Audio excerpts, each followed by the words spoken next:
Good evening, everyone. This is the 2-minute warning for council.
Good evening, everyone. We are picking up from where we recessed this afternoon with council. So I will begin by asking if any member of council has a disclosure of pecuniary interest and the general nature thereof. Yes, Councillor Vasic. Item 9B, general OP and zoning amendments. Not, Place of study. you said 9B? No. Okay. Right. Okay. Thank you. So we're moving to the next portion of the meeting. It's a public meeting. The formal public meeting was deferred. Are you going to move on the slide there? Or?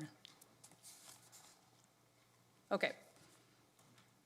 Okay, so 9A, official plan amendment number 48 and zoning bylaw amendment Z2308, Copper Bay Homes Limited, 6, 8, 10, 12, and 14 Dietz Avenue North. This is a formal public meeting to consider 9A. Any persons who want further notice of this application, including the passage of any bylaw, should sign the appropriate register and the binder located on the desk at the rear of the council chambers. If there is more than one binder, please make sure you are signing the appropriate one. Will the clerk please advise council of the method used to give notice of the meeting and the dates notice was given? Good evening. Notice was advertised in the Waterloo Region Record on April 4th, 2024, and mailed or emailed on April 4th, 2024, to all property owners within 120 meters of the subject property, to public agencies, to all persons who signed in or spoke at the informal public meeting held on September 11th, 2023, and to all those persons who requested further notice.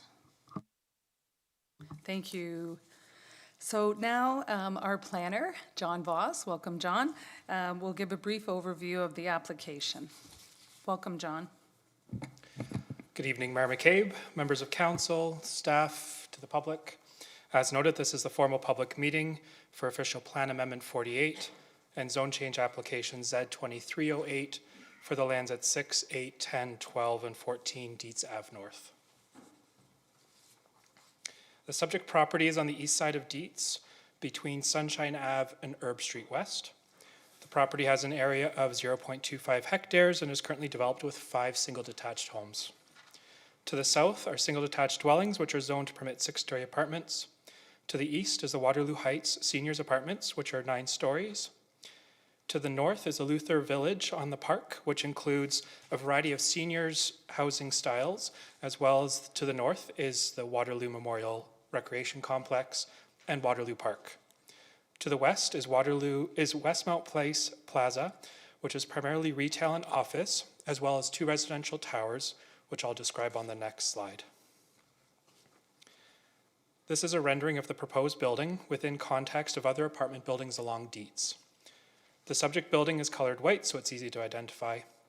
To the left is the Waterloo Heights building, which I said is 9 stories tall and was constructed in the 1960s. The building at 194 Herb Street West, named the Carrick, will be 12 stories tall and is currently under construction. The next building proposed at 17 Dietz is proposed to be 24 stories and is currently in the site plan review process. Looking closer at the specific development itself.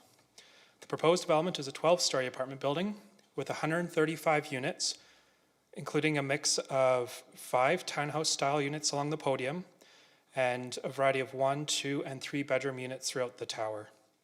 14 of the 1-bedroom units will be secured as affordable through Canada Mortgage and Housing Corporation. The building will contain 109 parking spaces and 82 bicycle parking spaces. This design has changed through the review process since the initial submission, which I'll summarize on the next slide. The applicant has changed the building design based on comments received from the public and staff through the review process. The main entrance has been relocated to the south end of the building, adjacent to the driveway, for convenient pickup and drop-off, and to reduce the likelihood of visitors parking or turning around on the Waterloo Heights property.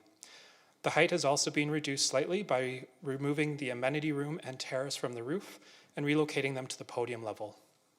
The sides of the tower were also pulled in to increase the setback adjacent to 4 Dietz Ave North. And finally, the rear yard setback was widened from 1 meter to 2 meters to allow for additional landscaping, including columnar trees, tall, narrow, pointy trees.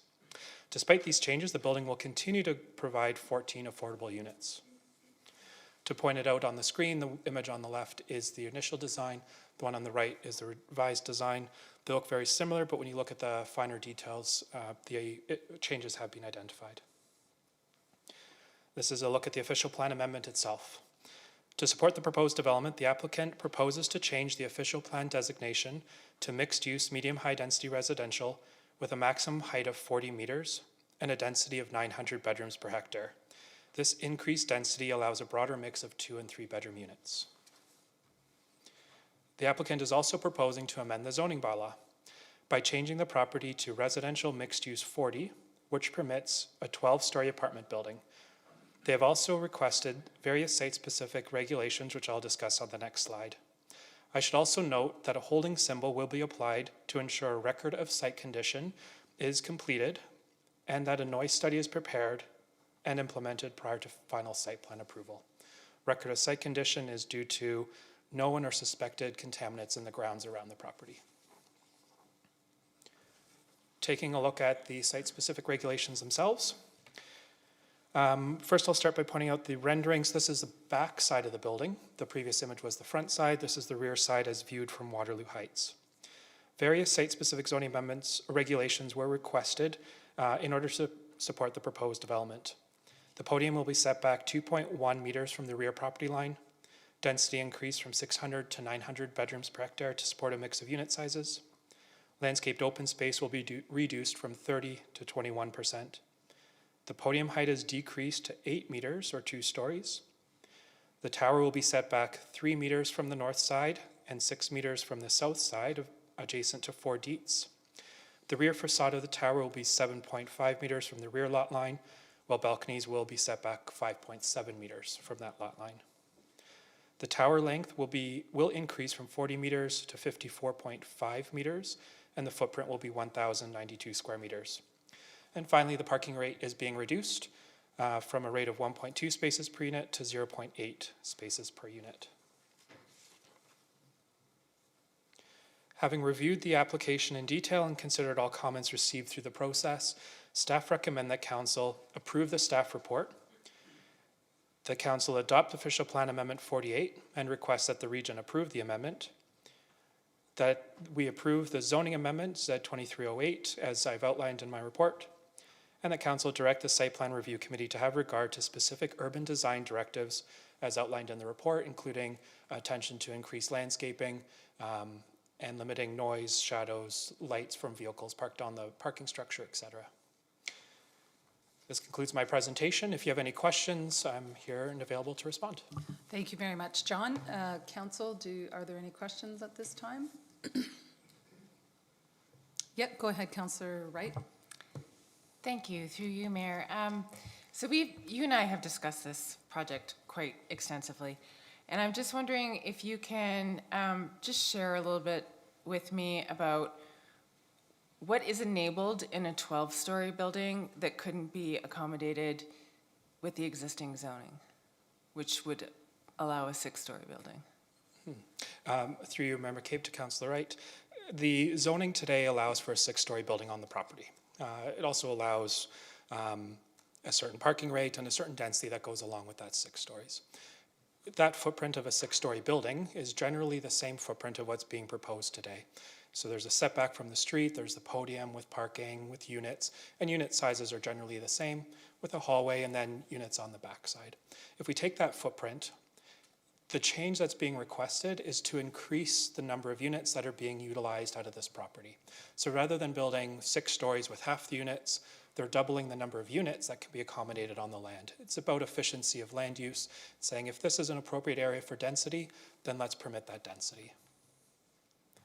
Okay, and just to follow up on the 7.5 meter setback, in the planning justification, did you get a rationale from the applicant about why 2.1 meters instead of 7.5? Through Mayor McCabe to Councillor Wright.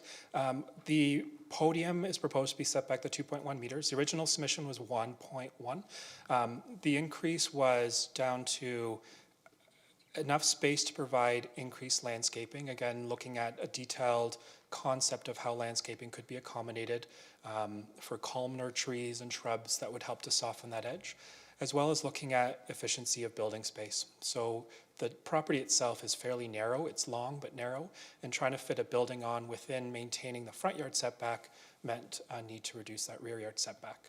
That really applies to the 2-story parking structure at the back. The tower itself will still be set back 7.5 meters.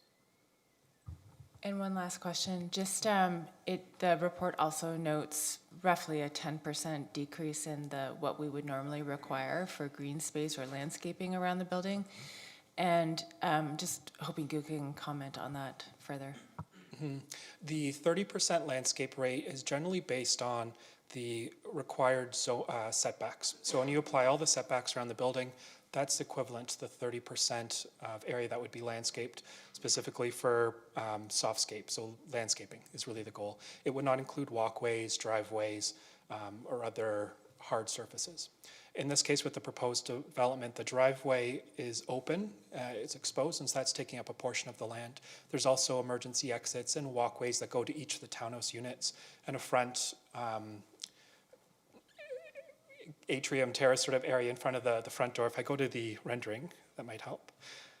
So we can see in front here, there's hardscape here. And so when we start removing all those hardscapes of the walkways, emergency exits, and those other features, that's really also adding into the reduced setback. So although they are reducing setbacks and reduced landscaped open space, overall they have shown that they can still provide sufficient landscaping within that 21% that's left over. And that'll be reviewed again through the site plan process to make sure that it is maintaining our landscaping objectives. Okay, thank you. Thank you, Councillor Wright. Any other questions at this time, Council? Councillor Bodley. Thanks. Through you, excuse me, through you, Mayor McCabe. This is a question that's sort of pertinent to this site, but maybe a broader question about our OP and forthcoming OP reviews. So in the justification report from planning, it says, in order to comply with the existing density of 600 bedrooms per hectare, the proposed development could be redesigned, but that it would only contain 1-bedroom units. And so for that reason, staff are supportive of the increased density proposal. And at council here, we often hear from community members that they would like developments to see more 2- and 3-bedroom and affordable units, which we're seeing in this development that's being proposed today. And so I'm curious whether you feel like this bedrooms per hectare requirement is partially responsible is maybe too harsh a word, but partially the reason why we see so many 1-bedroom units come to us and not as many 2 and 3s. Through you, Mayor McCabe, to Councillor Bodley. That's one of the factors as to why we're seeing more 1-bedroom units, and a lot of apartment buildings have been designed and constructed with that. The bedroom per hectare density calculation is very unique to Waterloo, and it was reactive to a certain condition of buildings that were being constructed with multiple bedrooms units, and we're trying to control that. But it's having a bit of an adverse effect. And so we're still trying to find what is the appropriate way to calculate density. So as you indicated, we're doing an official plan update to see where are we going to see more growth, how are we going to change, how we're achieving growth. and how are we going to be calculating those densities? And that'll be part of that broader discussion. Under our current framework, the way we're calculating 600 bedrooms per hectare would really limit the number of multiple bedroom units, and so that's why we've supported the request for 900 bedrooms per hectare. Thank you. Did you have a follow-up? No? Okay. Any other questions, council? Okay, seeing none, thanks very much, John. Thanks. So I will now ask any registered delegations to come forward, and we have 3 right now. The first one being Trevor Hawkins, partner, MHBC Planning. Welcome, Trevor. Good evening. And you have 10 minutes. I see that. Good evening, members of council, ladies and gentlemen, and staff. I'm here on behalf of the owner, Copper Bay Homes, and the project architect, McCallum Sather, previously referred to as Edge Architects when the plans were submitted. One of the things I did want to touch on that I think is very important for this particular project that was not addressed in the staff report or in John's presentation is that these lands are in fact in a major transit station area. They are not adjacent to a major transit station area, and I think that's a key component of the planning framework. When you're looking at it from a provincial and regional level, you have your urban growth center, uptown Waterloo or downtown Kitchener, and then the next highest area of planned growth is a major transit station area. So this property is in the second highest planned area for growth in the region, and this type of development is encouraged in the growth plan, the PPS, the draft combined growth plan and PPS, and the ROP. So this is exactly the type of development that ROPA 6, the amendment to the regional official plan, envisioned and was promoting when those changes were made and when those boundaries were set. Further to that, whenever and almost every time I'm at council, I'm asked a few questions that are often the same for a residential project. Is it rental? This is a rental project. This is a purpose-built rental project that's financed through Canada Mortgage and Housing. Does it have affordable units? Always ask that question. This project has affordable units. So I think that's another key component of the project that was perhaps needs to be underscored. And then the third question I get asked, and Councillor Bodley touched on that, is are there 2 and 3 bedroom units? Are there family-sized units? And again, this project has family-sized units. It has 2 and 3 bedroom units, and it has multiple 3 bedroom units, including ground-related units where you can walk out your front door.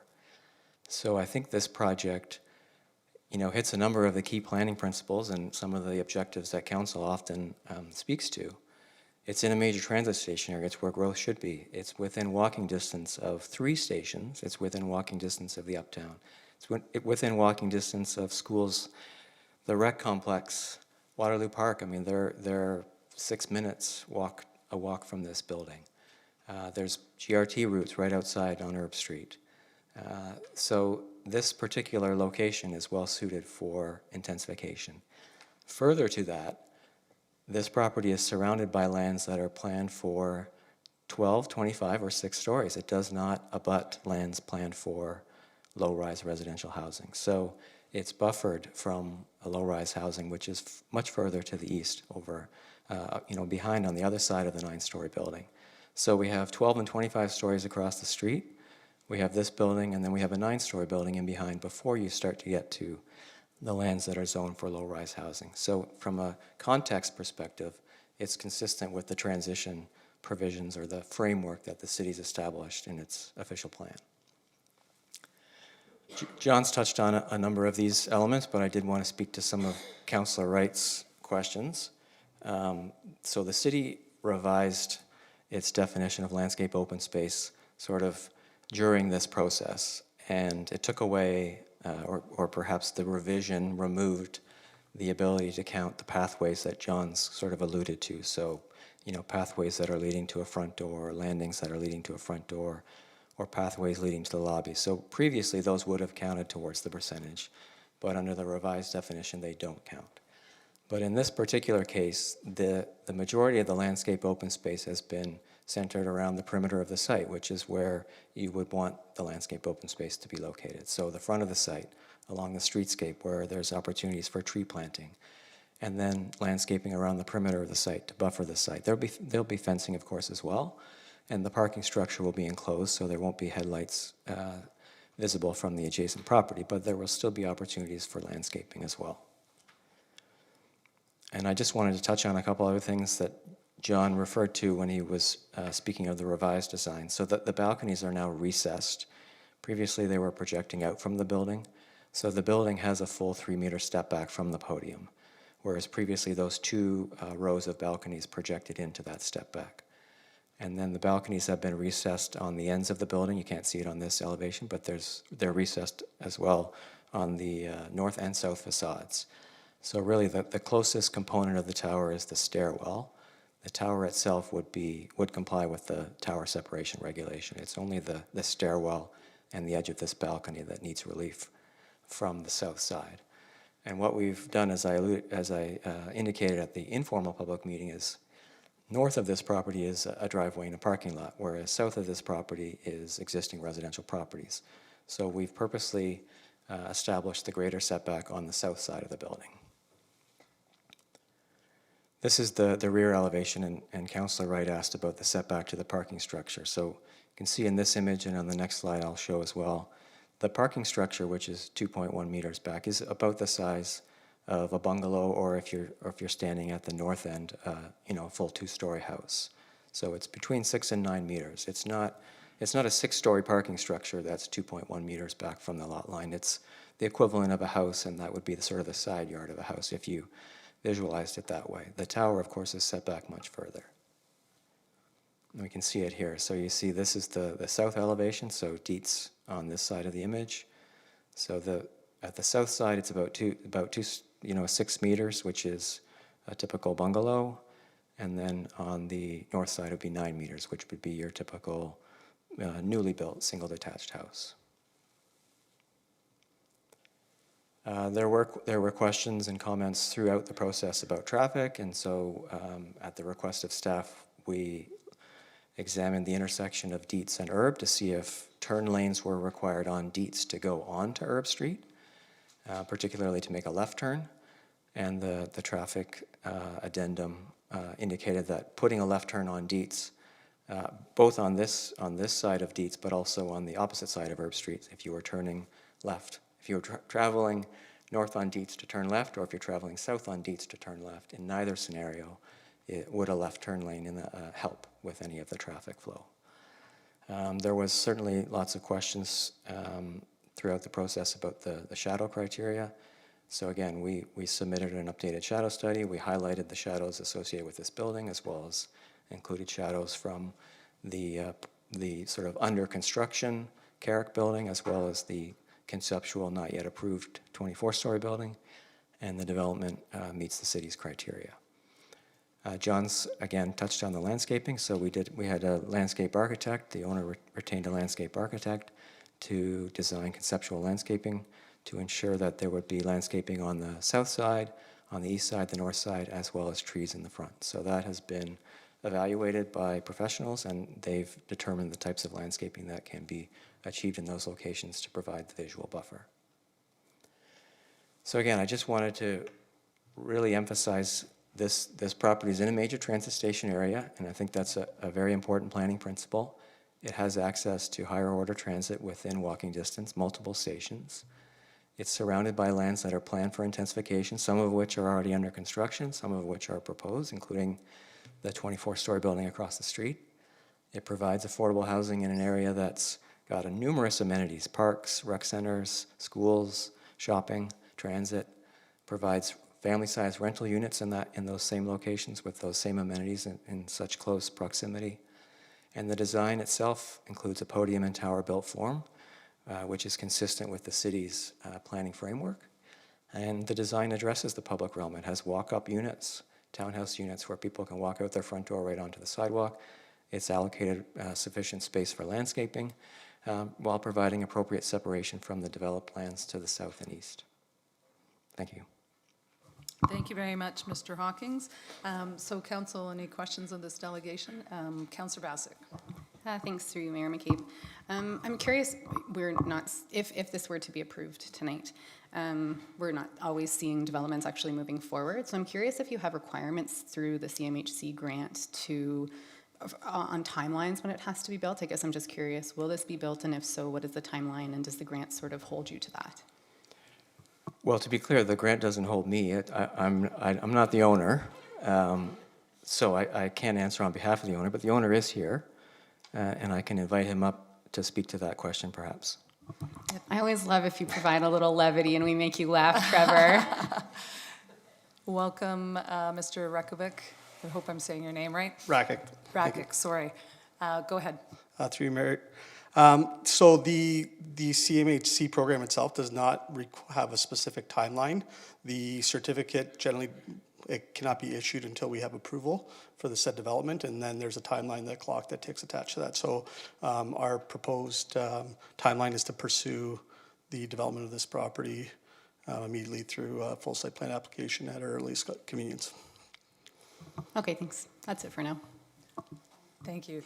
Sorry, just while you're there, I just wanted to check in. Did you have a question? No, okay. Can I just ask oh, sorry, go ahead.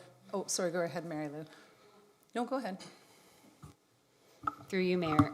Thank you so much. My question is about the affordable housing units, and if you can maybe give us an idea of what the intention is long-term for those. Like, is there a timeline attached to those, or is this an indefinite set aside number of units? So Indefinite time? So the program for the affordable housing units administered through the CMHC is there is a timeline attached to that. So depending, it could be anywhere from 10 to 20 years, and it depends on the program and the certificate issued. So it'll be a minimum of 10 years, and then up to 20, which is a generation. So specifically, what the time period is, I cannot affirm that at this time, but there will be definitely a commitment for a significant period of time. Thank you. And then reconsideration after that timeline has been met is sort of what I'm thinking. Absolutely, yes. We would definitely reconsider and reevaluate as we move through the time period at that point. I mean, it's hard to make predictions 10, 20 years out, but Thank you. Okay, thank you very much. That was my question too, so unless you had a question, Mr. Rakic? Okay, Julie, go ahead. Sorry, Councillor Ray, go ahead. Thank you. Through you, Mayor. I'm just curious. You currently own and rent the homes that this application is proposed for. Are those tenants proposed to be accommodated in some way in the new building or in other property holdings that you have? through you, Mayor. So we've had good communication with the existing tenants, notified them of our proposed development, so they're well aware of what we're proposing. And they would be, they would have the opportunity, first opportunity to apply for one of these units when they become available. I mean, fully understanding that there's a bit of a time period there, so their circumstances may change, but, and on that note, we would obviously give them lots of notice for them to make a transition in the interim. Thank you. Did you have a follow-up, Councillor Wright? No? Okay, thank you very much. I think that's all the questions for you at this time, Mr. Brackett, but I know we've got, Councillor Bodley has one for Trevor. Excuse me, thank you, through your Mayor McCabe. Appreciate you hitting the 1, 2, 3 highlights, but I think you missed a fourth one. I'm going to steal it from Mayor McCabe since she always asks it, which is around the efficiency of the building and the sustainable design of the building. And if I recall correctly, in the informal meeting, you had noted that this building was 20% GHG reduction versus building code, and I just hadn't seen that referenced here. So I'm curious if you can provide some feedback on that, if it's still the case, and any other sort of mitigation measures within the building.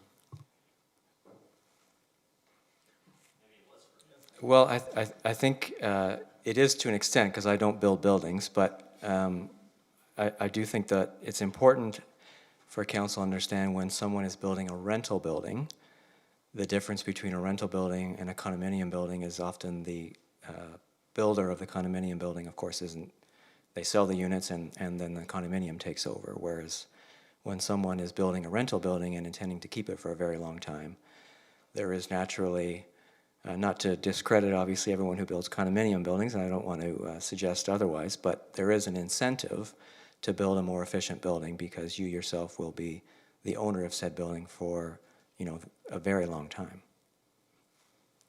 Did you? So, Did sorry, you can want you Mr. speak? Rakic to speak to that? I mean, if he could, just specific. Okay. We'll call you back up, Mr. Again, I Rakic. just note, sorry, again, No, through that's you, okay. Mayor McCabe, that I note in the informal meeting, 20% below, 20% GHG reduction below code was referenced, and so I just didn't see a reference today, so. Oh, through you, Mayor McCabe. So there's two parts to that. So in practice, we're definitely designing for the future in all of our buildings. We have numerous projects, some with geothermal, some with in Kitchener, some with solar with no natural gas in them that we've done in Kitchener. Unfortunately, this site does not permit geothermal due to the ground source water. But so this building will be designed at 20% above greenhouse gas emissions. So there'll be an improvement there. Some of the techniques we use is enhanced building envelopes, enhanced glazing, and air source heat pumps to achieve those targets. And we do have a consultant that works with us in that regard. That's also one of the mandates of our CMHC financing, is to reach those targets. Thank you. Did you have a follow-up? Okay. Councillor Bassick. Thanks, through you, Mayor McCabe. It is actually for the owner again. I missed one of my questions, apologies. The 10% of affordable units, is that a requirement through the CMHC grant, or have you just come up with that number? Yes, that's also a requirement to a CMHC grant. So in designing the building, being a resident of the ward and a long-term stakeholder in Waterloo, we want to design units that are needed in the marketplace versus just building housing. So that's where we came up with a structure of offering different types of units, everything from the townhouses to the 3-bedroom units. And affordable housing component, we chose that program and we structured it around that. So that is a requirement of CMHC, but that was a part of the design, right? So we could have went all market 1-bedrooms and not engage CMHC. So we designed and built a product that is needed in the marketplace versus just any product. Great, thank you. Thank you. Any other questions of this delegate council? Seeing none. Thank you, Trevor. So the next delegate is Robert Barnett. Are you? Thank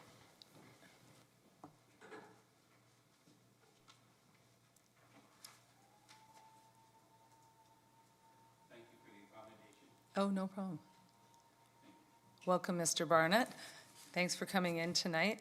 And just for the record, you don't have to state your address, but just state your name and the municipality in which you live. Robert Barnett, Municipality, Waterloo. Okay, great. Thank you. You have Thank you 10 very minutes. much. Thank you.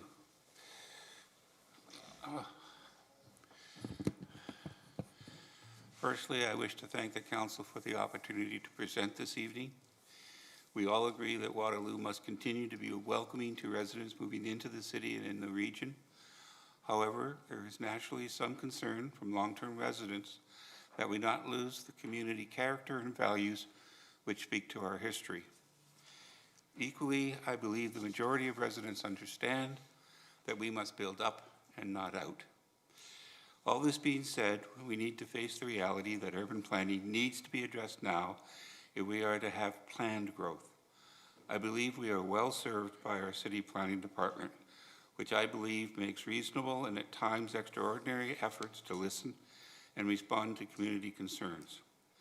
That being said, I do not always agree with their recommendations, which is why I'm here this evening, directly addressing the application before the council. We must also recognize the very positive and clear goals of Copper Bay Homes to provide 1, 2, and 3-bedroom accommodations, including 14 affordable rental units. They should be recognized for the effort. We should also recognize that they, based on community input, did move the lobby from the northwest corner to the southwest corner of the building, allowing for significant improvement in traffic flow along Dietz. All this, however, comes with requests for considerable changes to the existing city zoning and bylaws. Page 2 of the report lists 13 amendments, beginning with doubling the height from 20 to 40 meters. 6 different reductions of setbacks, ranging from 72% of the original requirements to 48 to 31, plus a 30% reduction in overall required landscaping, even including the terrace landscaping over the parking garage, which is inaccessible. Part of the reason for recommending all these changes is because Copper Bay is going to include 3 bedrooms and affordable units, both part of the goal of ensuring diversity of housing options. However, we note that these requests for a reduced setback, for example, as noted by the City of Waterloo Landscape Architecture Report, states that with the setbacks requested, quote, there will likely be little space for shrubs and no significant space for trees, end quote, and that, quote, the reduced setbacks and reductions in overall landscape space make it difficult to provide meaningful tree planting around the perimeter of the site, page 30 of the submission. The impact of light, noise, and visual privacy for the residents of both Waterloo Heights and the proposed Dietz building is in no way mitigated by the current proposal. My first recommendation, however, if it is the city's planning recommendation to approve these amendments as submitted, then I request that the city place on the property a legally binding condition, namely that the 14 affordable rental units be maintained as affordable for the life of the building, regardless of if it's sold or renovated. The affordable 1-bedroom units are each 122 square feet, or almost 20% smaller than the full-rate 1-bedroom units. This is one reason why they are perhaps more affordable. If the city is to grant the property owner all of these amendments in perpetuity, then perhaps we might request or require this modest restriction in regards to the affordable units also be in perpetuity in order to maintain the spirit and commitment to diverse housing options given when the application was made. I make this recommendation recognizing the embarrassing fact that the city appears to be satisfied that 12 new affordable rental units per year since 2011 is a, quote, positive planning outcome, page 13. Surely our city has to do much better in ensuring the diversity of housing options than 12 units a year.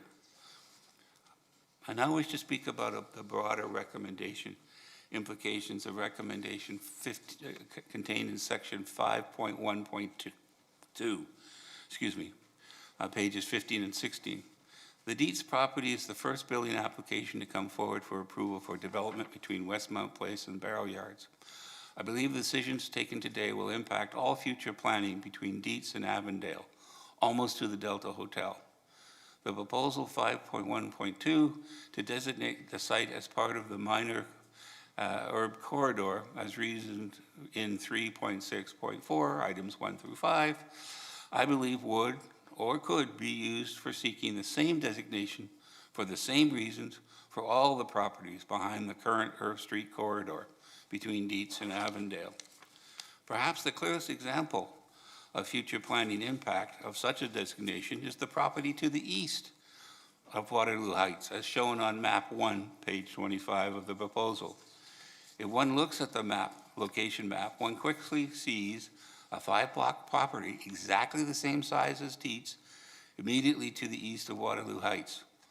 All the arguments being made today for approval of the Dietz application, if approved, would logically apply to this property.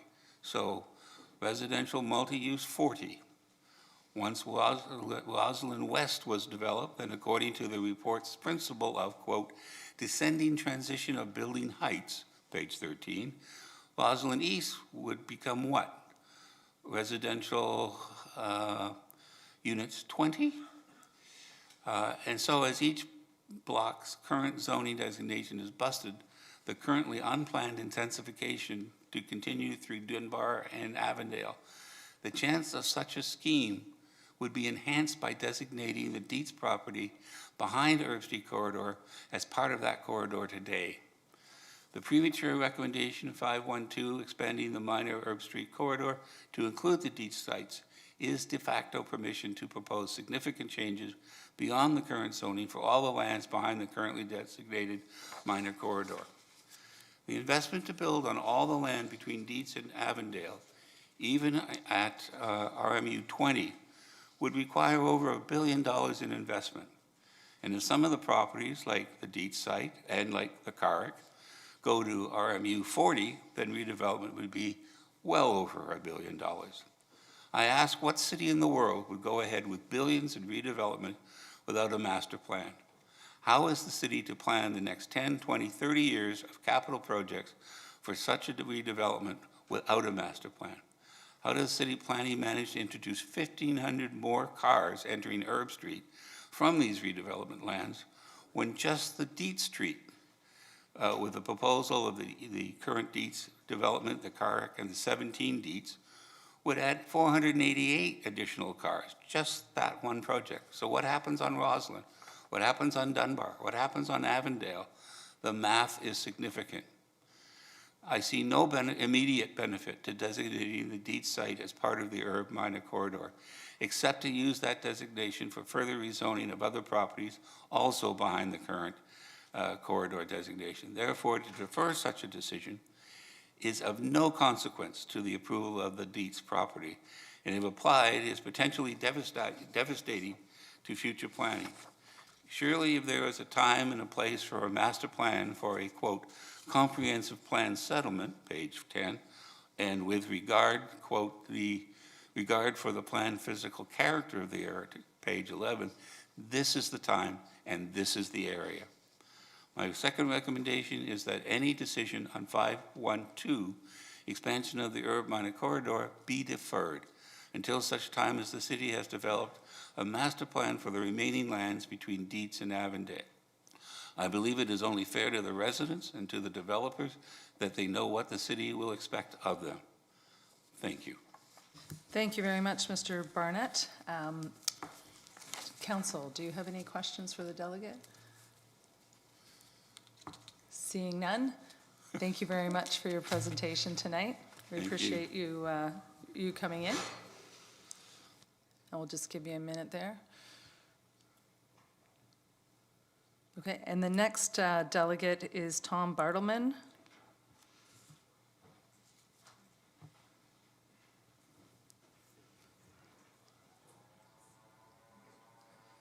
Now, Mr. Bartleman, I understand that you registered after the cutoff on Friday, but I also understand you have 29 slides in your presentation. Is that correct?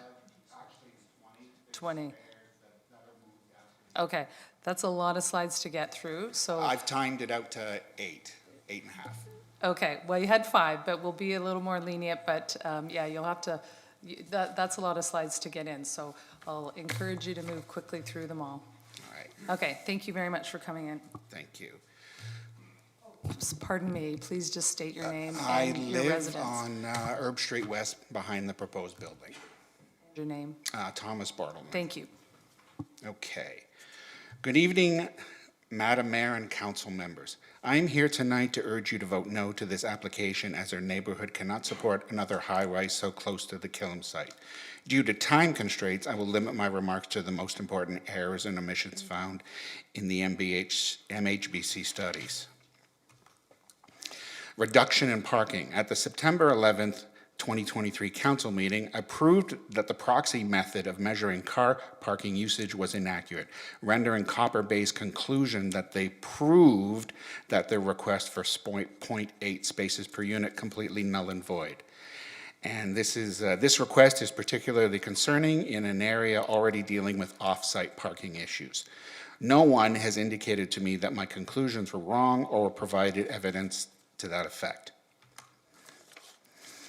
Continuing with parking, in the letter titled Response to Comments dated February 1st, 2024 from MBHC to the city under the 3 parking topics, the city never addresses the issue that MBHC's proxy study is invalid and therefore the end result of 0.8 spots per unit is not justified. And just to cover the point, MBHC also indicated that Paradigm would address parking, and Paradigm's letter of February 21st, 2024 does not address this topic in any way. So, the April report from the Planning Department, Section 5.2.9, pages 21 and 22.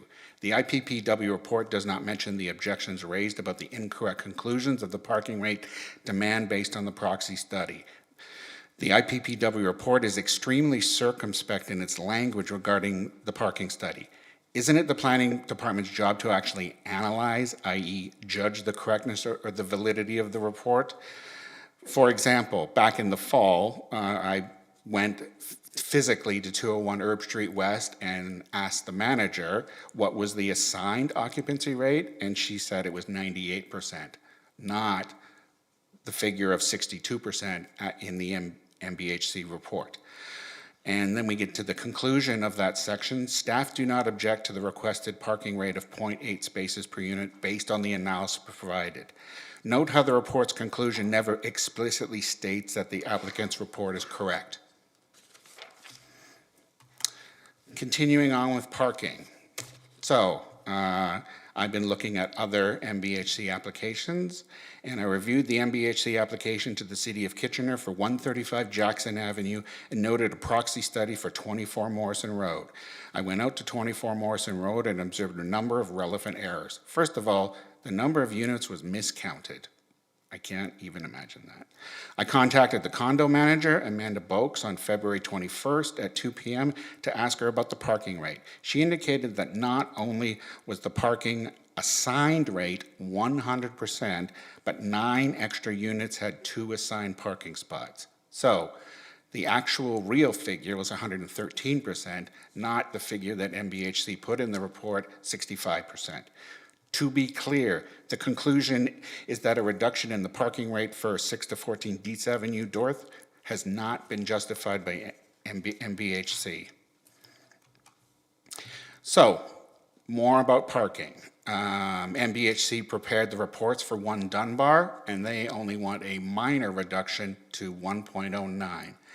And from what I can tell, not being a planner, Killam is not asking for a reduction in parking for their site. So why does Copper Bay, in the middle and adjoining one of them, need a 33% reduction?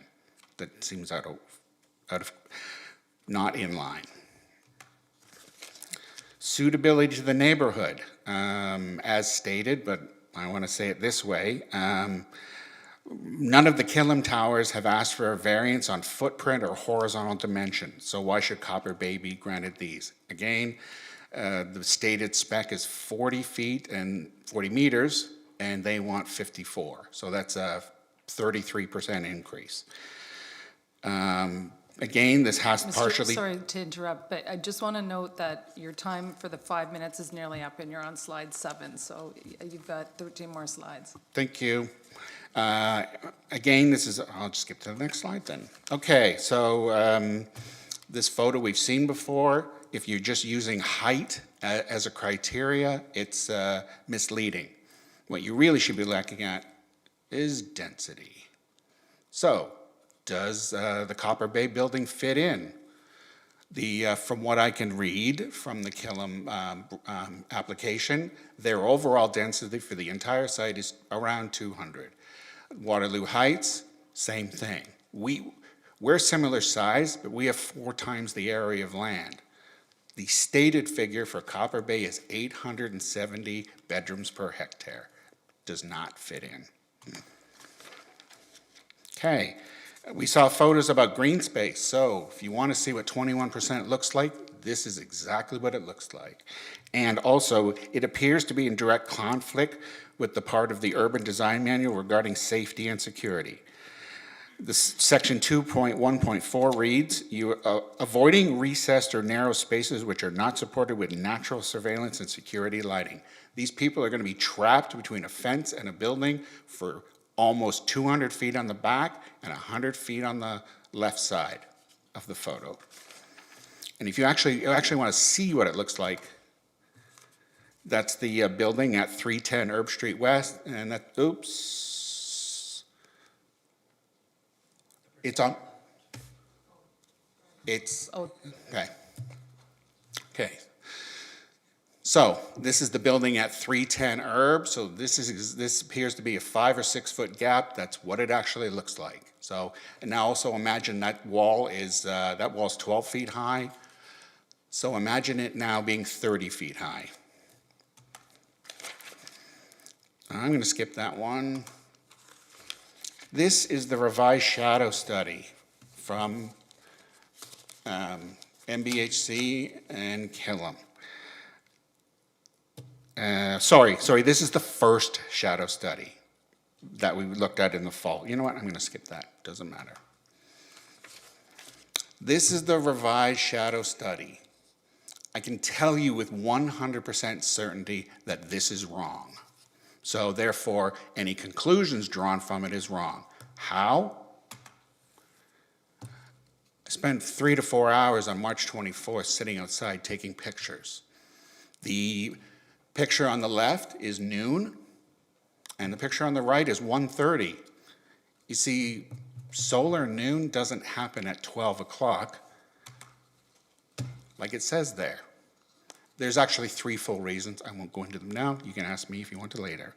So these diagrams are not worth referring to in any way. Therefore, the question about shadow study has not been answered.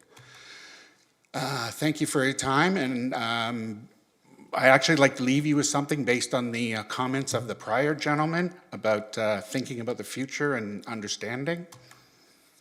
Is this what we want Herb Street to look like? So I'm done. Thank you. Thank you, Any questions? Thank you, Mr. Bartleman. Does anyone have any questions for the delegate? Go ahead, Councillor Wright. Thank you. Through you, Mayor. I'm just wondering the total effect, as you were going through the studies and finding that you disagreed with them and the way they presented the information, I guess the question I'm trying to get at is how that affected your confidence in the proposal. I don't know how long an answer you want. I'm always give you too much. I realize that politics is politics, but I don't like it when a piece of information is potentially willfully misleading. You know, you want to do a shadow study, do it right. You want to do a wind study, do it right. But not, I encountered a number of errors, and I could have prepared a half-an-hour presentation on the errors alone in about 3 reports that I have the ability to judge. I'm not an engineer. I can't tell you about the soil. I can't tell you about the mechanical stuff, but I found numerous errors in the reports. Thank you. And you did share those with staff, is my understanding, since the beginning, right? Your concerns? Most of them, let's put it that way. I saved my surprise not knowing when solar noon is till today. Okay, thank you very much. Thank you. Thank you, Councillor Wright. Councillor Bausick. Thanks, through you, Mayor. What's this a picture of? This is a proposed development at Yonge and the 407, where there's a new transit station. The picture's from the year 2021. The article is on blog.to. Thanks. Thank you. Thank you. Any other questions, council? Seeing none, thank you very much Thank you. for your presentation tonight. Are there any other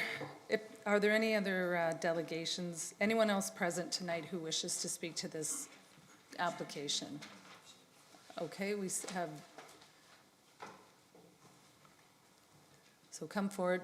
Please provide your name, your municipality of residence, not your full address, for the record. Good evening, Council. My name is Ashwin Annamalai. I'm a resident of the city of Waterloo. Okay, thank you. You have 5 minutes, Ashwin. Thank you. Let me get to disclosures first. I do not have any ties to any property developer. I do not own any real estate. I'm here because I'm a renter in this city, and renting in this city is so difficult. If you look at the rentals.ca report from last month, the rents went up by 14% year over year in the city of Waterloo, and we were barely behind Brampton. Brampton was around 16, 17%. But then coming to this month, we went up 10% year over year in terms of rents in the city of Waterloo. And this time, we were number one. And this is not a record that we need to be proud of. We all know that there is a housing crisis in this city, and we need more rental units. And purpose-built rental units like these are a key part to solving the housing crisis that we are undergoing right now. Staff has put in so much hard work in this particular proposal to make sure that demands for 2-bedroom and 3-bedroom units from community members like myself have been met. So I would like to thank staff for that. And we're going to have more affordable units in this particular proposal. And it's a welcome sign that that's happening as well. We all need to remember that the origins of zoning is in redlining. It is to protect the privileged and segregate the weaker section of the society. I'm not calling for the abolition of zoning.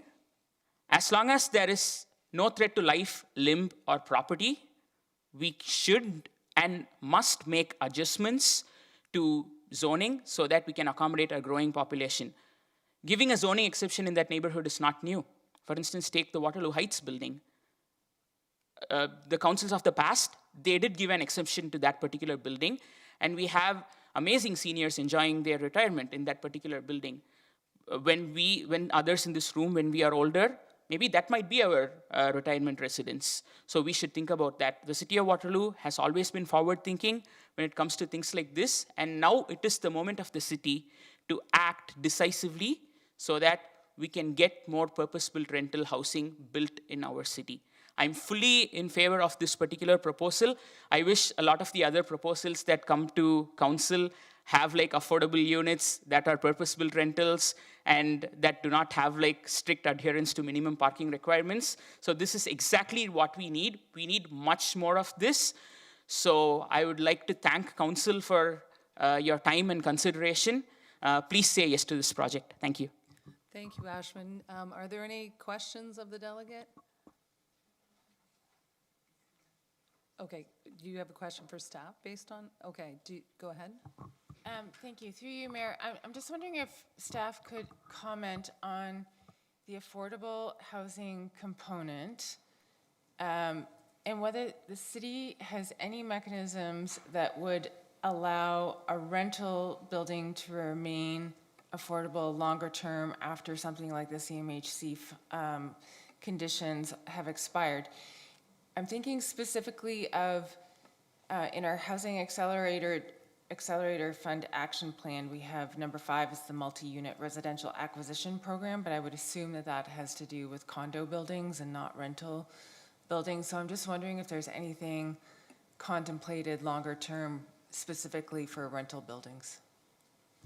I'm just wondering, because if we could just hold that, can we hold that until the general discussion? Because I think that's pertinent to the overall. Yeah, we could do that. Okay, and give Mr. Cotter or Mr. Voss a moment to think about that. Thank you very much. Thank you. Thanks, Ashwin. 2 other people put their hand up to speak. One of you can come forward. Oh. So please just, sorry, which one? Okay, we'll get to you all. So please provide your name and again, your municipality of residence, but not your full address. I won't do that. Hi, I'm Phil Marfisi, and I live in the city of Waterloo. Many of the things I wanted to say, I think were covered quite well by everyone else. There's one particular thing I wanted to point out about this development that I quite like, and that is transit-oriented development is very important. I know everyone that on council is very aware of that. What I really like about this is that there's a mid-rise building planned for a side street. I know that the province and the city, you have your nodes and corridors planned, but there are serious issues oftentimes on arterial roads with the amount of noise and pollution that comes from not just cars, but tires. And I think that expanding options for people to choose whether they want to live on side streets within residential neighborhoods or on avenues is a very good thing. And that is all I wanted to say. Thank you. Thank you very much. Any questions of this delegate? Seeing none, thank you very much. Go ahead if you.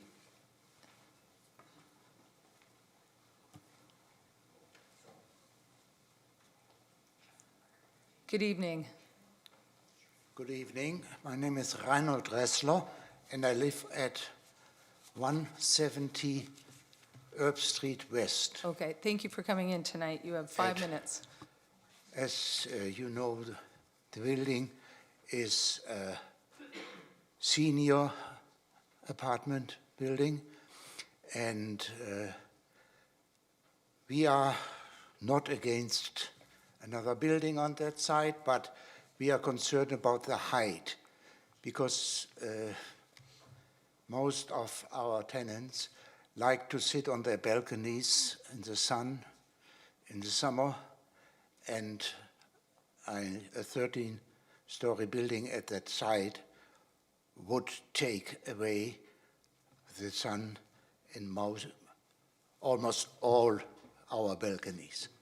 So my only concern is the height of the building, because it's immediately beside our property. When we moved in, there was no concern, because they were all single-family houses, and the zoning was not for high-rises. So we would like that council stays with the existing zoning and not changing the height of the buildings. Okay, thank you very much. I just wanted to make sure you were finished. Thank you. Okay, thank you. Did anyone have a question for this delegate? No, okay, thank you. That's okay. That's okay. There's no questions, but thank you for coming in tonight. We appreciate it. Any other delegates? Yes, okay.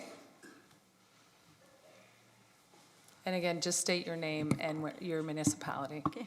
Good evening, Council. My name is Shiva Subramanian, and I'm from the city of Waterloo. I was here for the informal public meeting for this particular development, and I just want to reiterate some things that I talked about in that meeting. We are in the middle of an acute housing crisis. I don't think anyone needs any reminders about that. God knows I do not need any more reminders about that.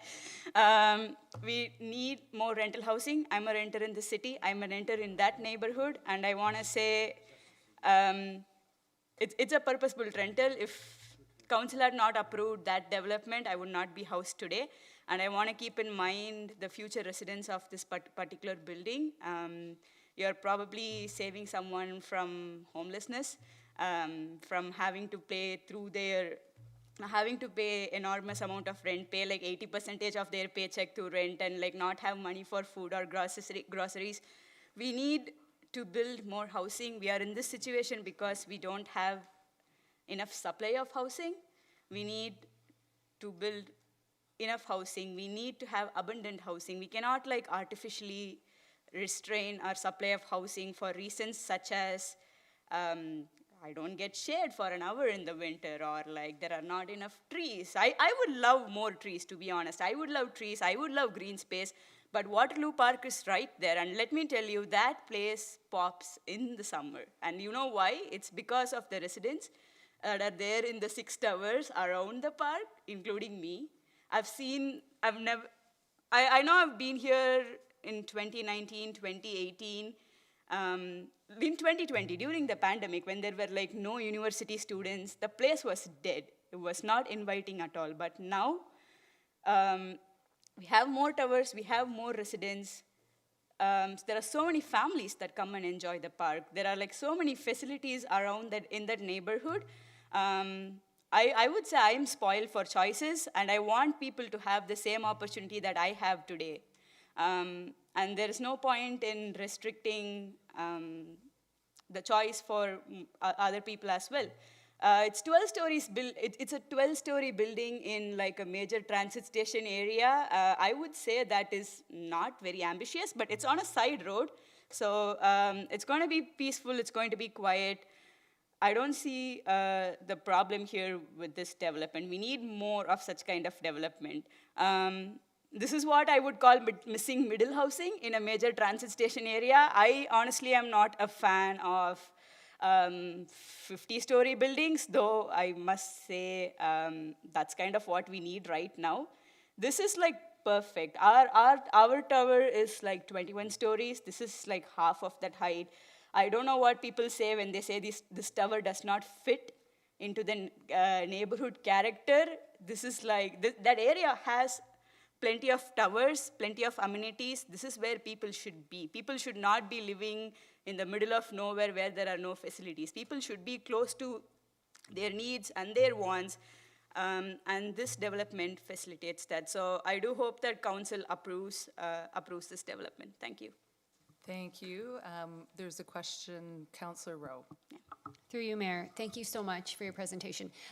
You mentioned that you live in the Barrel Yards apartments, and I'm curious what it would, and this is a personal question, which you can answer or not, but what does the opportunity potentially to have a 2 or 3 bedroom unit mean to you? Does that impact your world at all in terms of what you, I'm thinking about the missing middle and younger adults than myself who are looking forward to their future. So I'm just curious if, you know, the opportunity for a 2 or 3 bedroom that we maybe don't always see has any impact. I think so. Like, I don't have a 2-bedroom right now, and that is like a big factor in my decision to not have children at the moment. Housing is not affordable. Honestly, I think like a front yard and a backyard where like my kids can play is not an option for me and for a lot of people in this younger generation. So I think like we have to like live with the reality of that. But a 2 or a 3 bedroom with like in a nice neighborhood with access to the park, to schools, to jobs is not bad at all. The other thing is that like a single family home would cost a lot of money. A rented apartment may be not as much. It would be much more affordable. In this particular neighborhood, I don't own a car. That means like I'm saving maybe $500, $600 a month in terms of car payments, fuel. So that would also probably be really helpful if somebody is living in an apartment in a like a really walkable neighborhood. They do not need to use a car, and that is money that could go towards children. So yes, having 2 and 3 bedrooms having more access to 2 and 3 bedrooms would definitely have an impact on all my life decisions. Thank you so much. Thank you very much. Any further questions for this delegate? Seeing none, thank you very much for coming in. Thank you. Is there anyone else wishing to delegate? Come on, yep. Come on down. And again, state your name and the municipality in which you live.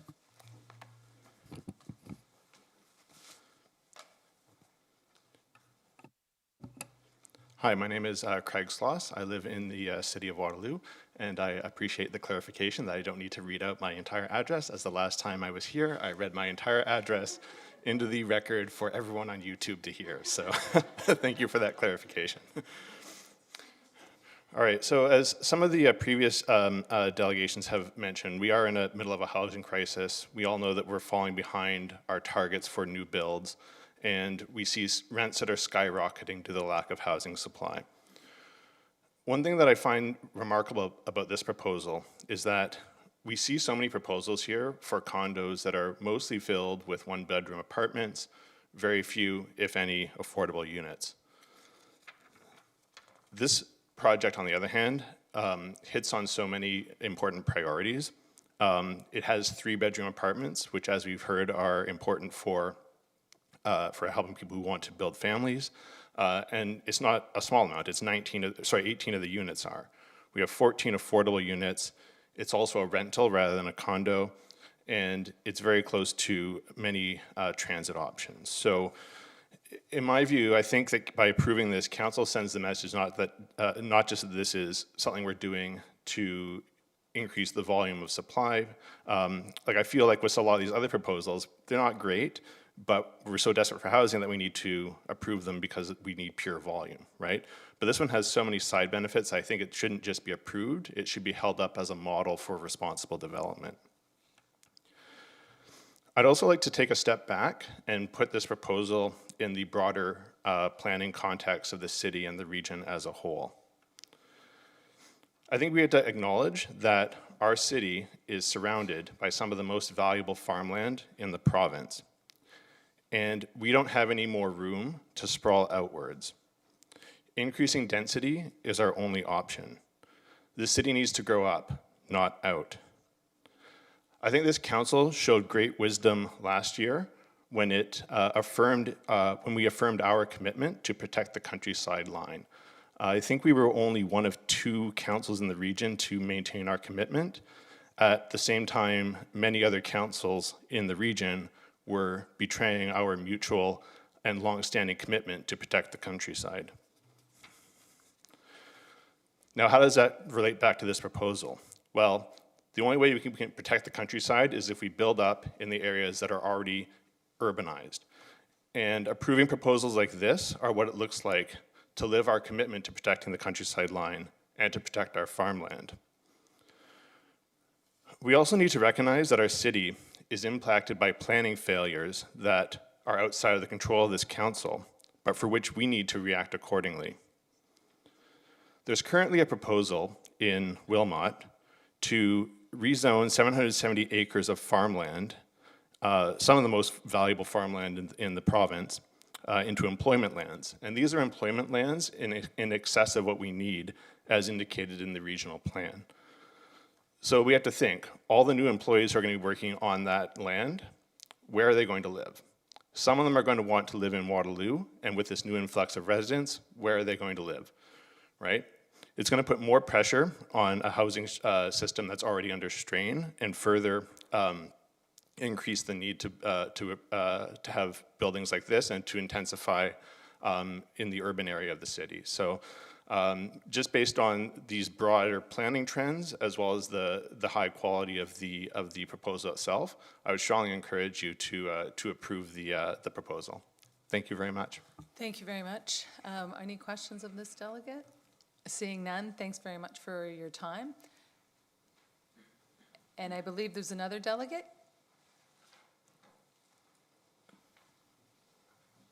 Thanks for coming in, and again, state your name and just the municipality where you live. All right, my name is Pauline Campbell, and I live in Waterloo Heights. Good evening, Madam Mayor and council members. We are all very aware of the urgent need for housing in our city and understand the extreme pressure for you to approve new developments. But this comes with a duty of care to the citizens of Waterloo to ensure that the size and design of new builds are appropriate for the location. The Copper Bay building will overwhelm the streetscape and severely impact its neighbours. This project is far too big for such a small parcel of land. The current residents of Dietz Avenue are already feeling the impact of the first of the 6 Killam Towers now under construction. When the project is completed, it will house around 2,000 new residents. The 6 to 14 Dietz Avenue site is too small for the Copper Bay building. In order for the developer to build it, he is asking you to not only grant him a change in the zoning bylaw, but in addition, he's requesting that you allow him 9 other variances. I live in Waterloo Heights, which is home to many seniors as well as a diverse mix of families and students. If this building is approved, we will be very much affected by its height, which will limit our sunlight and privacy. Because the developer is asking for a reduction in setback, the building will be close to the property line and close to the podium apartments. One of the patios at Waterloo Heights will be about 15 feet from the northeast corner of the Copper Bay building. When standing in our garden area, we will see a wall 30 feet high by 177 feet long, which houses the parking garage. Rising above that will be the community balcony and the apartments. To mitigate this unattractive site, the developer has submitted a very artistic rendering of a row of majestic 30-foot trees, which appear to be flourishing in this 2-meter strip of setback. This is just fanciful. Allowing a reduction in parking spaces will increase off-site parking and will have a direct consequences for the surrounding neighbourhood, which is already saturated with traffic when the mosque on Herb Street is being used.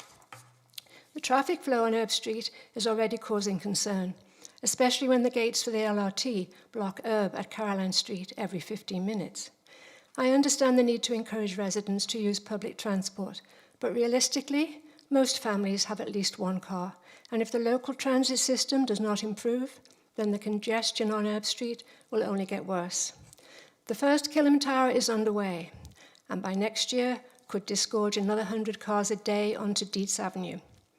We also have grave concerns regarding the construction of the Copper Bay building, because it takes up 80% of the land, and the site is bordered on 3 sides. The south side borders a single-family home owned by Rachel Jones and her family, whose lives will be most severely affected. We have submitted numerous submissions to the Planning Department and to Council regarding our observations of the amount of land currently being used at the Killam construction site. We believe it would be impossible for Mr. Rakic to build a 12-storey building without forcibly and severely impacting the neighbouring properties. And let's not forget our neighbours who currently live at 6 to 14 Dietz Avenue, who will inevitably lose their home one day and will no doubt have a hard time finding affordable housing in the area. I would like to thank all the local residents who signed my petition and were very supportive of this attempt to challenge the application. By knocking on doors and chatting to people on the street, I was encouraged and delighted to meet so many interesting and concerned neighbours who are also worried about the future development of this area. Finally, I ask you to think about the ramifications that allowing this rezoning will have. We can expect that future developers will be building high-rises on Herb Street, from Dietz down to the Barrel Yards. Is this what we want? Can't we just allow a gentle increase in density by encouraging a variety of housing, not only 6-plexes, but 4-plexes and stacked townhouses, etc.? All it would take is a little... I don't mean to interrupt, but just you've got about 45 seconds left. Yeah, all it would take is a little imagination and would let this very pleasant and settled neighbourhood survive and thrive. Thank you. Thank you very much. Sorry to have interrupted you there. Did you have any, does anyone have any questions of the delegate before she leaves? Okay, seeing none, thank you very much. So are there any other delegates who wish to come forward? This is the last call. Okay, seeing none, if there are no more delegates, then this formal public meeting is concluded and the application is now open to council for a motion and debate. So, Councillor Wright, I know that previously you had a question for staff, so I'm wondering if you wanted to jump in with that question. That'd be great. Thank you. Through you, Mayor. And just to remind staff, the question had to do with affordable housing, and it was partly inspired by Ashwin's comments when he was delegating, just about the unaffordability and how Waterloo has shot up the ranks in terms of rent increase. So in our housing affordability plan, we have different action items, and one of them has to do with acquisition of units. But I'm assuming that that is a condo-type building and not a purpose-built rental, and so I'm wondering if there's anything equivalent that could be considered in the rental building market in order to help encourage the affordability and perpetuity idea. Thank you, Councillor Wright. Mr. Boss or Mr. Cotter, over to you. Through you, Mayor McCabe, to Councillor Wright. Certainly through the HAF initiative, we have a number of matters that we're pursuing, one being that acquisition program. I believe it's more intended to pursue kind of smaller apartment buildings and allowing, for example, a non-for-profit to pick up an existing smaller building in the community to protect it for affordable housing in the long term. With respect to the way the Planning Act is structured, currently the municipality doesn't have tools to require affordable housing long term on this particular property via the legislation. But we are looking at all types of tools that could be brought forward, not just the half initiatives. And those, again, through the affordable housing strategy, the official plan review that we're doing, we continue to look for new opportunities. And so in 10 years, what might exist to enable some of these buildings and some of these units within these buildings to continue to be retained for affordable housing? That's one of the goals of the planning department, is to identify all options that are available, but we are restricted by the laws that we must operate under. And currently the legal and legislative framework doesn't give us the tools to do that specifically, but we continue to pursue other potential options, which might be partnerships with affordable housing or grants or other tools that we could implement through certain Planning Act permissions. Thank you, Mr. Cotter. Do you have a follow-up? No, thank you. That was the clarification I was looking for. Thanks. Thank you. Councillor Hamner. Thank you, Mayor. Through you, I'm not quite sure which one, Mr. Cotter or Mr. Voss, asked the question. We've heard from a couple of the delegates today about potential for precedent setting with how we're looking at what we're planning along Erb Street and Dietz. Can you offer some comment about this particular proposal that's before us and the impact it may have on future proposals? Sure. Through you, Mayor, to Councillor Hamner. Every application that we look at is looked at on its own unique basis. And so we don't look at it as if it's setting precedent, but we recognize that it starts to set trends and big picture analysis of impacts that could be encountered. When we're looking at this application, it's a very unique site, unique topography, unique water table, unique impacts that kind of influence how the building is being designed. And so that's why this is looking at on a very unique site-by-site basis. We're also doing an official plan update that's looking bigger picture, as well as looking at master plan developments, looking at these larger areas that do need a farther, more direct review. And so watch for the official plan update. That's really what's going to set the framework for the broader trend setting of how we're going to see planning work in these areas. And that'll be coming forward to council again in a number of months. But for now, we're looking at each site individually. That's really the key part today. Thank you. You've recognized and clarified the fact that each property needs to be looked at independently because there are circumstances that are important. And the official plan will, to the earlier question from one of the delegates, will really be the thing that sets our stage for what future planning on that area is going to look like. Thank you. Thank you, Councillor Hamner. Councillor Bassett. Thanks, through you, Mayor McCabe. I also have a question about possible good precedent setting as well around the affordable housing. So when I look at the affordable housing, the draft strategy is all I can find online. But the set-aside rates, with the highest in a prime market area at a date of occupancy for 2031 being at 5%, and this is proposing 10%.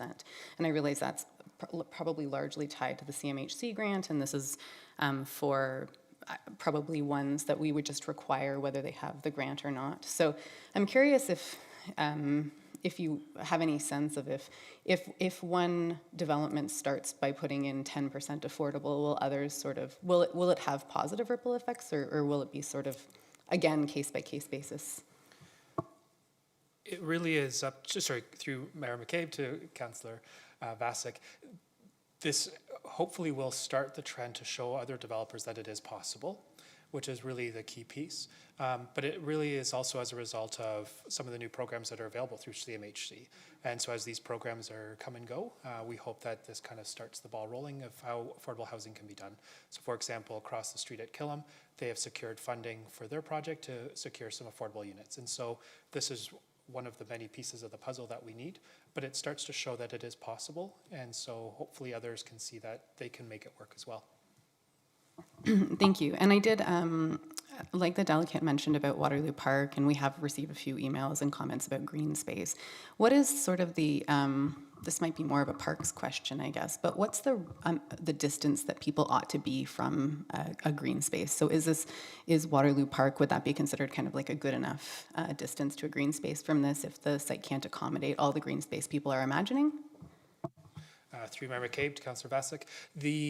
I'm not an expert in the park master plan, but generally my understanding is that neighborhoods like this are developed with smaller neighborhood parks. So for example, the new Alexandra Park that the city reconstructed, and other smaller parks within these areas. And then there's the citywide park, which is Waterloo Park.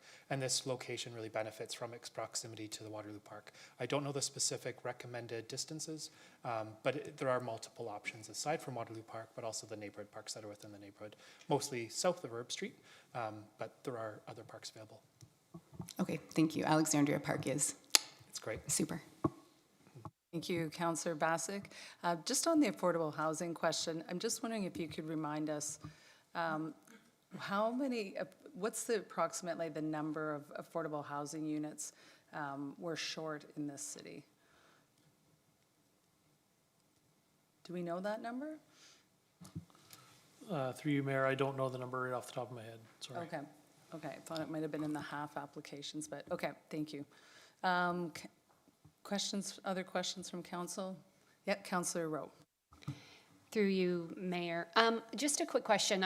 When I was listening to Mr. Bartleman's presentation and he was raising some concerns. When those concerns come to staff, I'm just wondering if you can give just a brief understanding of how that process works in terms of concerns, how they are looked at in terms of all of the reports and peer review, et cetera. Through Mayor McCabe to Councillor Rowe, when we receive comments, we try to reach out to our colleagues that are experts in those specific areas. So for example, if it's traffic or if it's parking, we reach out to our colleagues in transportation to ask what is their understanding of these reports to get their feedback. So based on the initial submission, transportation had raised some concerns. In addition to some of the other comments we've received from residents, we passed along all those concerns.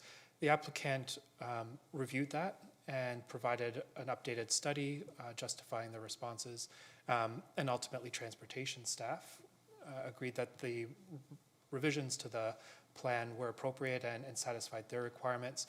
And similarly with the concerns from residents, had more fulsome conversations with those consultants that prepared the studies to say, how are you ensuring that this has been addressed? So for example, in this case, Paradigm, the consultant who prepared the initial and revised studies, provided follow-up responses to staff, explaining the rationale in their process of how they prepared that. Thank you. Did you have a follow-up? No, thank you. Okay, thank you. Council, we've had a number of questions, which is great, and we can certainly have time for more dialogue, but I'm wondering if there's anyone who would like to put this motion on the table. Yes, you'd like to move this? Thank you, I can get Councillor. it on the table. Okay, and I need a seconder, seconded by Councillor Bassick. So there is a motion on the, oh, sorry, you need, Yeah, I okay, need to read thank it. you, go ahead. Thanks. Okay. This is official plan amendment number 48 and zoning bylaw amendment Z-23-08 Copper Bay Homes Limited, 6, 8, 10, 12, and 14 Dietz Avenue North. Motion to approve application. Whereas council has considered all written and oral submissions, and whereas council has considered the professional opinions of planning staff, therefore be it resolved, the council approves staff report IPPW 2024-021, that council adopt official plan amendment number 48, OPA 48, Copper Bay Homes Limited, 6, 8, 10, 12, 14 Dietz Avenue North, in accordance with section 7 of staff report IPPW 2024-021, that council request that the regional municipality of Waterloo approve official plan amendment number 48, OPA 48, that council approve zoning bylaw amendment Z-2308 Copper Bay Homes Limited, 6, 8, 10, 12, 14 Dietz Avenue North, in accordance with section 7 of staff report IPPW 2024-021. Thank you, Councillor. So we have a motion that's been moved and seconded. Are there any more comments that anyone want? Yes, go ahead, Councillor Wright. I just like to make some comments here. So infill development is just incredibly tough. I mean, that's what we're facing all across Ward 7. In some cases, after a period of irritation, it lifts the whole neighborhood, and in some cases, it displaces people and causes an incredible amount of strife. In Ward 7, we have our fair share of both. It's taken me quite a bit of time to get my head wrapped around a 12-story building on this side of Dietz because of the scope of the trade-offs. If you walk, ride, or drive up Herb Street right now, you can't miss the property assembly underway, as Mr. Barnett was mentioning. Entire blocks are for sale. Some blocks have been boarded up for years, and so residents have to wait through that entire process. Everything is changing, and it's pretty disconcerting for people living in that neighborhood. There's some other context here that I think is really important for us all to be just acknowledging as we go through this decision. We have massive developments on both ends of this neighborhood. So the Barrel Yards, which has been under construction for more than a decade, and it still is about to add another 22 units in the form of stacked townhouses facing Avondale. In total, 10 towers, more than 1,200 units. At the west end, Killam, the corner of Westmount and Herb, that's 5 or 6 towers, total of, another 1,000 or more units. What's really interesting, though, here is that on Dietz alone, we're proposing 53 deeply affordable dwellings. 53, just on Dietz. This block is currently zoned RMU 20, which is 6 stories and under. As you move past this block, you get into single-family homes. We've already talked about what controls we potentially have to avoid what Mr. Barnett was discussing as being a Northdale type situation where we're in a reactive zoning situation. In our official plan review that's upcoming, we contemplate a zoning change to RMU 20 across the entire block from Avondale to Dietz. And this will further accelerate low-rise density, which is really what we're trying to get at, as Mr. Hawkins was discussing with the transit area. It's also part of, potentially part of a forthcoming corridor expansion plan around transit. This application is being brought to us by a local developer. It's a pretty lovely building in another location. It would be a breeze to approve. So what's the risk of a 12-story building here? We know that it's crowding its neighbors at 4 Dietz and 170 Herb Street West. It's going to cause a period of intense disruption during construction. It's going to exacerbate the congestion from heavy vehicles and the parking arising from the subtrades during construction. There'll be a lot more neighbors, a lot more bustle on a neighborhood block that has been very quiet for a long time. This is also a block that is way overdue for infrastructure updates. We had a community meeting on April 4th to talk about how everything ties in. We need transit with more regularity. We rely on our upper tier governments to help us out with both infrastructure and things like Grand River Transit. So improving the overall connectivity of the block to all the adjacent amenities is incredibly important. It's important that we get this right. But the benefits that are offered at this point in time with this density on this block, I can't say no to this application. So as we go into this decision, I just ask all of you to think about the future generation on this block in Waterloo. Thank you, Councillor Wright. Other comments or questions from any member of council? Seeing none, then I will call the question. The motion is on the table in the 4 recommendations, so all in favor? And that is none opposed. So thank you very much to everyone who came, who worked with staff and delegated tonight, and who are in the chambers tonight. We appreciate the obvious interest you have in this development.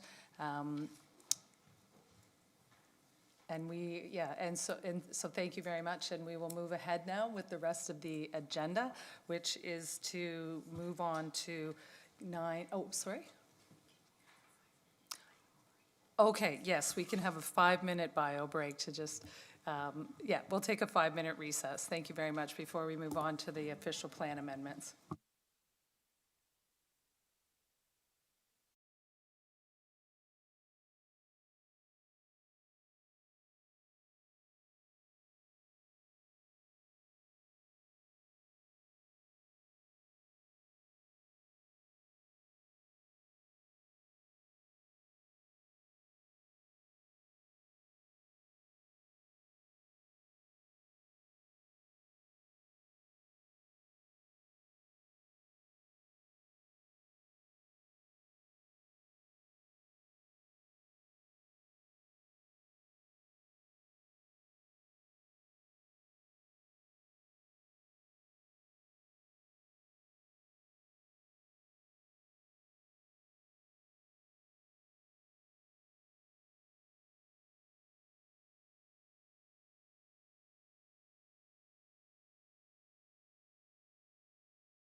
Okay, here we are. Okay, so 9B, general amendments to the official plan and zoning bylaw, OPA 54 and Z 2401, the Corporation of the City of Waterloo. This is a formal public meeting to consider 9B. Any persons who want further notification of this application, including the passage of any bylaw, should sign the appropriate registry and in the binder located on the desk at the rear of council chambers. If there is more than one binder, please make sure you are signing the appropriate one. Will clerk please advise council of the method used to give notice of the meeting and the dates notice was given? Notice was advertised in the Waterloo Region Record on March 14th, 2024, and mailed to all and emailed on March 28th, 2024 to all property owners within 120 meters of the subject property and to public agencies. An informal public meeting was not held. Thank you. Our planner, Tristan DeVoe, will now give a brief overview of the application. Welcome, Tristan. Thank you very much, Mayor McCabe. Good evening, Mayor and Council. So yes, the formal public meeting for general amendments to the official plan amendment number 54, and zoning bylaw amendment Z 2401. So just by way of background, official plan is obviously, as you know, the city's main policy document that guides growth and development of the city going forward. It's our primary long-range document, and general amendments are taken from time to time. These general amendments are distinct from the ongoing official plan review that is underway, which will be coming to council later this year. The proposed amendments to the official plan are both in special provision areas, so they're very focused in their scope. And zoning bylaw 2018-050 is our zoning bylaw that was approved in 2018. And once again, we occasionally undergo general amendments just for the basic maintenance of the bylaw, keep it up to date, and address issues as we find them. This round of general amendments is a little bit more scoped than usual.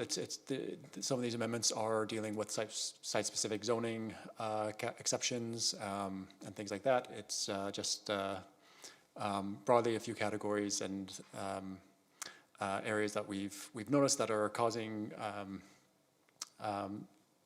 some issues or undue difficulties in some development projects and things that we're looking to clean up. So I'm going to go over them in brief. Obviously, the staff report has the full details.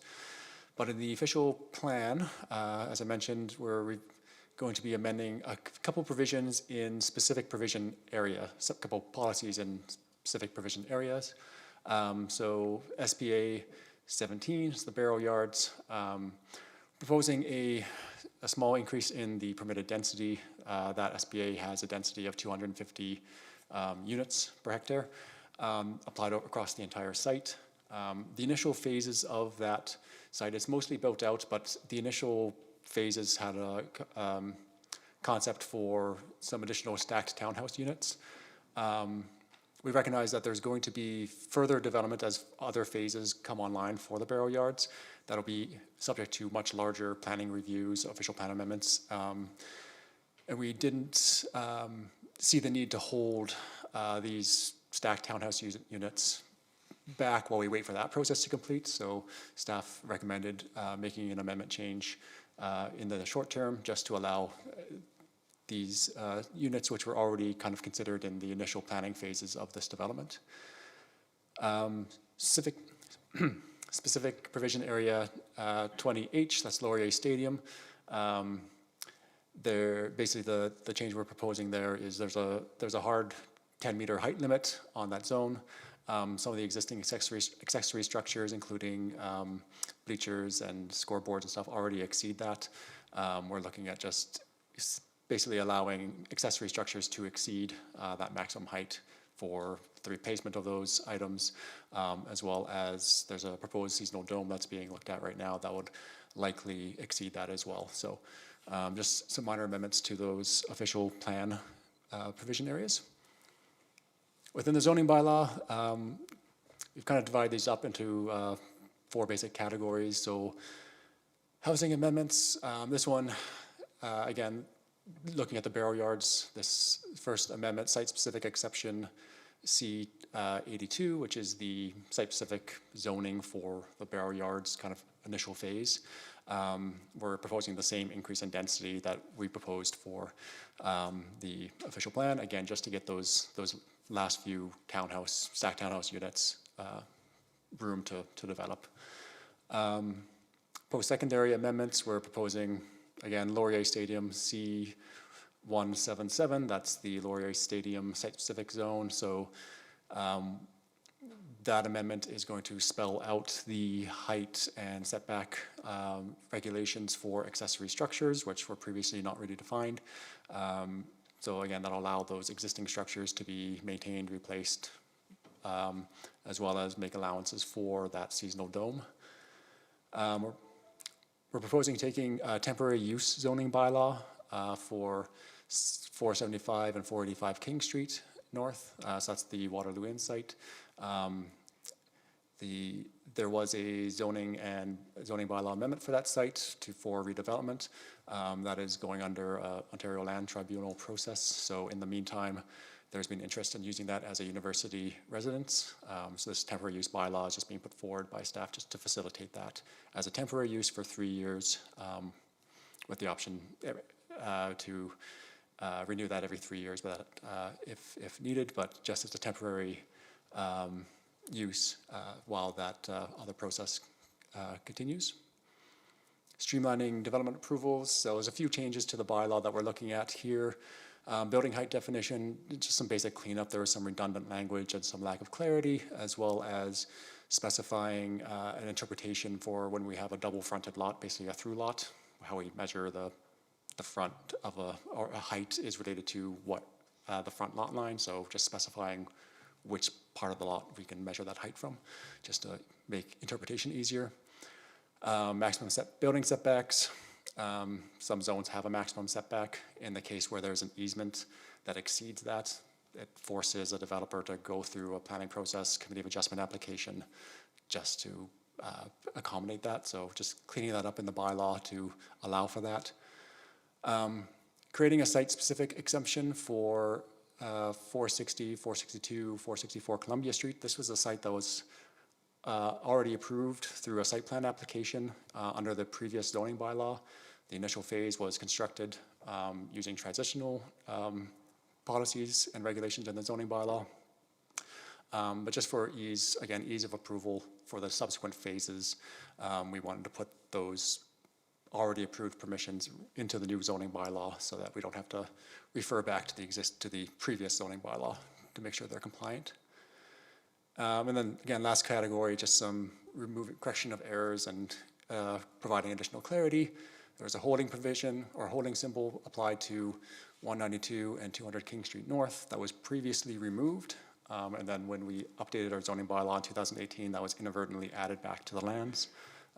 Since they had already met the requirements to clear that holding provision, we're just recommending that it gets pulled off again, clean that site up, clean the zoning of that site up. Site-specific exception C257 for 180 King Street. This came to council fairly recently as a site-specific zone. After it was approved by council, a few inconsistencies with the numbers based on the plans that were submitted. There were some interpretations of the numbers that we realized weren't exactly right, so there's a few numbers that had to be updated. So we agreed to take this as part of general amendments just to help facilitate that.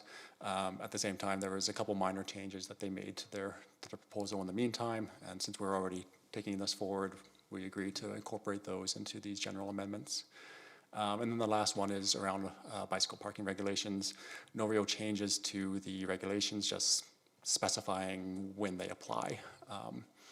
And so really just improving clarity on that one. So that's really it. So recommendations to approve the report. Since there is an official plan amendment, asking council to adopt the amendment as well as request that Region of Waterloo approve the amendment, as well as asking council to approve the amendments to the zoning bylaw. And I'm happy to answer any questions. Thank you very much, Tristan. Any questions from council regarding these updates or amendments? Seeing none, thank you very much. Are there any delegations? There's no registered delegations, but is there anyone who present tonight who would like to speak to this? Seeing none. Seeing none then, if there are no more delegations, this formal public meeting is concluded and the application is now open for council for a motion and debate. Go ahead, Councillor Rowe. Pardon? Okay, so you're moving it? Thank you very much. Is there a seconder for this? Councillor Roach. So we have a motion. I think we need to read, do we need to reread the entire motion? I have it here, okay.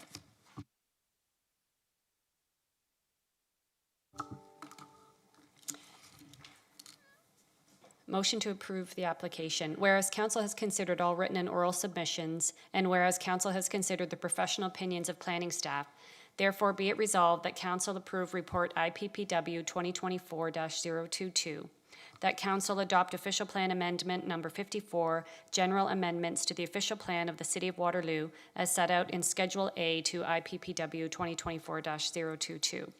That council requests that the Regional Municipality of Waterloo approve official plan amendment number 54, and that council approve zoning bylaw amendment Z24-01, general amendments to City of Waterloo zoning bylaw 2018-050 as set out in Schedule B to IPPW 2024-022.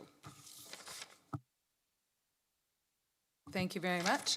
So we have a motion that's been, or sorry, we have recommendations that have been moved and seconded. Do any other comments or questions? Seeing none, all in favor? That is unanimous. Thank you very much. Thank you very much, Mr. DeBow. Okay, so moving on in the agenda then, there are no notices of motions given at previous meetings. There are no notices of motion. There is no correspondence or communications. No unfinished business. Council, are there any questions? Seeing none. New business. Jen's not here, so we have no. Go ahead, Councillor Ramner. Jen's not here. Well, I can't do it as eloquently as Councillor Bassick always does, or with the same enthusiasm. However, I was very proud and excited for, not just in my ward, but in many of the neighborhoods across the city this past weekend, doing things for Earth Day. I think there was a lot of cleanup of the city all the way going through. So thank you to all those who organized the events, as well as those who participated picking up garbage and also things to go into waste. So it was good effort by everyone. The city's looking good. Thank you very much, Councillor Hamner. Councillor Bassick had actually given me one to say, and it was pretty much exactly that. So, so ditto from Councillor Bassick. Councillor Bodley. It was a pleasure to be acting mayor on behalf of yourself, Mayor McCabe, last week when the Solicitor General was in town at the Fire Station 2 in my ward to chat about some cancer screening information for firefighters in the community. So very good to hear, and always a pleasure to represent Mayor McCabe whenever I'm called upon. Don't get too comfortable. Thank you, Councillor Bodley. Yeah, the ward mayor. Thank you, Councillor Bodley. Any other comments from council? Councillor Rowe. Yes, I just wanted to mention that the Coalition of Muslim Women held an Eid activity event at the Harper Library on Saturday, and it was just fantastic. The crafts and the engagement from the community, they did a super job, so it was really great. That's wonderful to hear. Okay, any other comments, questions? I know there's always lots coming up in our city, so make sure you check, subscribe to all the regular channels. Okay, so we are at enactments of the bylaws. I need a mover and a seconder. Moved by Councillor Wright, seconded by Councillor Bodley. All in favor? Oh, sorry, do you have a oh, so am I. That's true. Sorry. Okay, so we'll have to take these Yeah, we'll have to take these, are you in conflict with them all? No, just with Beechwood 2, Beechwood West 2. Okay, we'll just need to separate these. So you, Councillor Hamner's, if we could take E, and I'm in conflict with C. So perhaps we could take those two separately? Okay, so then enactment, thank you for noticing that, Councillor. So A, B, D, F. So moved by Councillor Wright and seconded by Councillor Bodley for those. Okay, all in favor? That is carried. And then for bylaws or recommendations, sorry, C and E, do we have to leave the room? No? Okay. Pardon? Okay. But it's again moved by Councillor Councillor Wright and Councillor Bodley. All in favor? That is carried without, is that?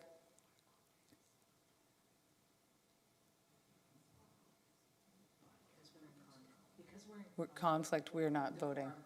Yeah. Okay. Yes, Councillor Bodley. Can I highlight that we didn't vote on G and H on account of the scrolling issue? Biggest bylaw enactments ever. I would Okay. love to move G and H. Okay, It would be my okay. honor And to seconded move by it. Councillor Wright. All in favor? That is carried. All right, adjournment. Councillor Rowe, moved by Councillor Rowe and seconded by Councillor Roach. All in favor? That is carried. Thank you very much, everyone. Have a great night.